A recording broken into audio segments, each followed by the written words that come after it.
Kamusta? Ako si Luis Colbona at ngayon itatalakay natin ang kahulugan ng pananda at ang mga iba't ibang uri nito. Pananda.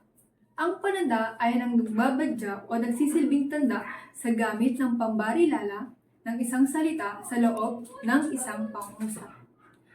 Matatalakay pa natin ito ng mabuti para mas maunawaan ang kahulugan nito. May iba't ibang uri ng pananda.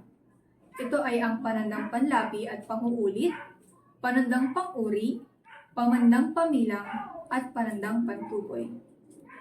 Mahalaga ang pananda sa mga pangungusap upang mas maintindihan natin ang mga ito at upang mas magkaroon ng emosyon ang ating mga sinasambi.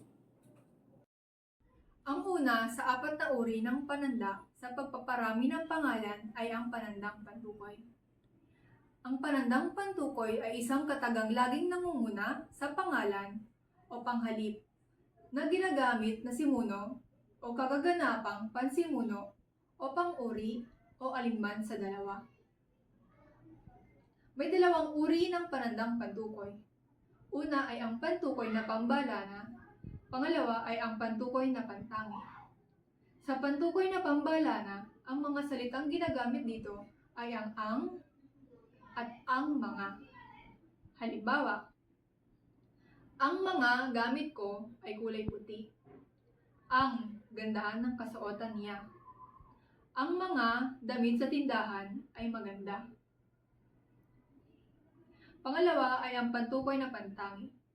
Ang mga salitang ginagamit dito ay ang si at sina. Halimbawa, sina Dayan at Joy ay masisino.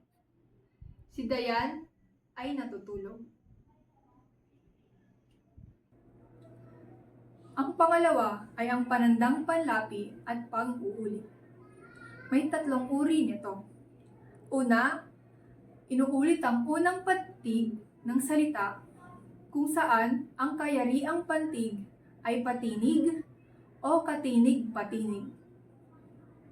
Halimbawa, pag pinagsama ang mag at ang salitang ina ay mag-ina, at pag ito ay naging panandang panlapi at pag-uulit, ito ay mag-iina.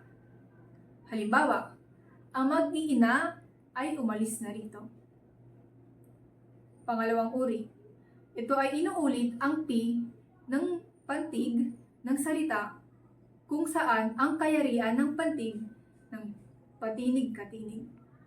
Halimbawa, pag pinagsama ang mag at inso ay mag-inso, at pag ito ay naging pananda, ito ay mag-iinso. Pangatlo, ito ay inuulit ang unang katinig-patinig kung ang kayariang pantig ay katinig-patinig-katinig. Halimbawa, ang salitang mag at pinsan, pag pinagsama ay magpinsan, at pag ito ay naging pananda, ito ay magpipinsan. Halimbawa, sina Dayan at Joy ay magpipinsan. Ang pangatlong uri naman ng pananda ay ang panandang pang-uri. Ang panandang pang-uri ay isang pangalang likas na isahan ay napaparamihin sa pamamagitan ng paggamit ng pang-uri. Halimbawa, ang salitang masipag na magsasaka si Mang Kanor. Sa salitang ito ay mayroong masipag. At pag inulit natin ang salitang si sa masipag, ito ay magiging masisipag na magsasaka sina Mang Kanor at Mario. At may mga susunod pang halimbawa. Halimbawa, makukulit ang anak ni Dayan. Naulit ang salitang pu sa salitang makukulit. Pangalawa, masisinop ang mga batang si Kurt at Isaac. Naulit ang salitang si sa masisinop. Pangatlo, si Dayan at Joy ay magaganda. Naulit ang salitang ga sa salitang magaganda. Sumunod naman ay sina Jo Marie at Ariel ay malalakas ang boses. Naulit ang salitang la sa salitang malalakas. Ang sumunod naman na uri ng pananda ay ang panandang pamilang. Ang pamandang pamilang ang tawag sa mga salitang tumutukoy sa bilang ng tao, bagay, hayop, at marami pang iba. May tatlong uri nito. Ang pamilang na kardinal, pamilang na pamahagi, at pamilang na palansak. Ang pamilang na kardinal ay ang pamilang na nagsasaad ng dami. Halimbawa, sa daang aklatang donasyon ng pilantropo sa aklatang na galing sa universidad. Pangalawa, pamilang na pamahagi. Ginagamit kapag ang kabuuang pinagparte-parte o binabahagi-bahagi. Halimbawa, 1 katlo, 2 katlo, o 3 tatlo. Pangatlo naman ay ang pamilang na palansak. Nabubuo ang ganitang uri ng pamilang sa panguulit ng mga pamilang na patakaran at nagsasaad kahulugang gayong dami sa isang pangkat. Halimbawa, 1-1, 10-10, 2-2, o 3-3. May mga pananda na mabisang paglahad ng mga pahayag. Halimbawa, ang panandang si, sina, at sila ay ginagamit sa pangtukoy ng mga tao o mga tao sa pangungusap. Ang pangalang makikita pagtapos ng panandang ito ay nagsisimula sa malaking letra. Pananda, si, sina, at sila. Kapag isahan, ang ginagamit na salita ay si, pag maramihan, ang salitang ginagamit ay sila at sina. Halimbawa, si Wena ay nagbabasa ng libro. Ang salitang si ay isang uri ng pananda. Sina Wena at Lester ay nagbabasa ng libro. Ang salitang pananda rito ay ang salitang sina. May iba pang pananda na pwedeng maging mabisang paglalahad ng ating mga pahayag. Ang panandang ni at nina ay ginagamit sa pangalang nagmamay-ari ng mga bagay o gumagawa ng kilos. Ang pangalang makikita pagtapos ng panandang ito ay nagsisimula sa malaking letra.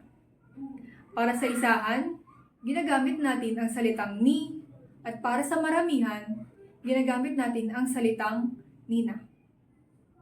Halimbawa, ang laruan ni Jason ay kulay asul. Ang salitang ni ay isang pananda.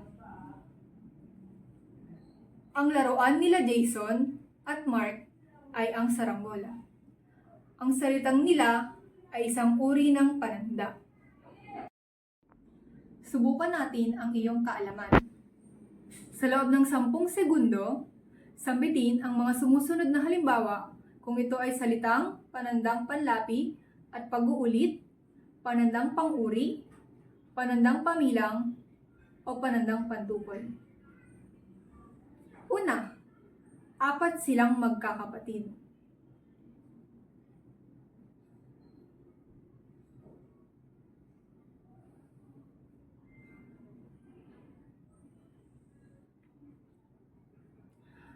Nakuha mo ba ang tamang sagot?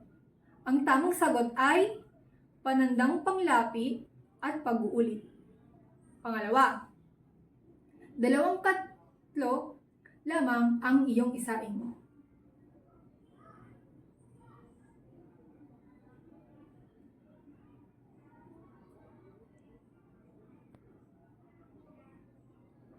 Nakuha mo kaya ang tamang sagot? Ang tamang sagot ay panandang pamilang. Masubukan pa natin ang iyong kaalaman. Meron pa ako ditong mga sumusunod na halimbawa. Halimbawa, ang guro ko ay masipag.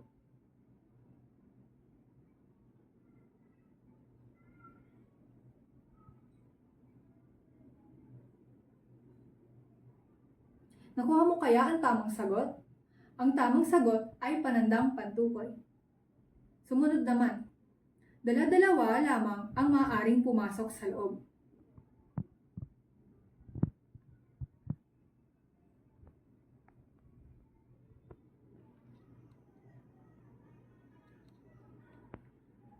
Ang tamang sagot ay panandang pamilang. Sumunod na halimbawa naman. Sina Isaac ang may-ari ng librong hawak mo.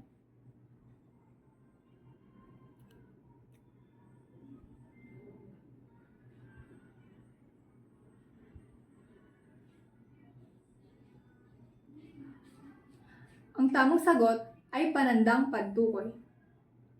Isa pa, ang mga anak ni Dayan ay makukulit.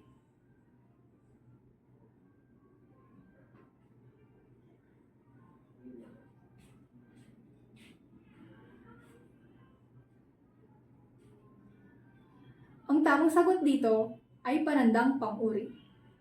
Ilan kaya ang nakuha mong tamang sagot? May natutunan kaya kayo sa ating diskusyon? Sana ay marami kayong natutunan. Tatalakayin naman ng isa pa nating kasama ang patungkol sa paksang pula.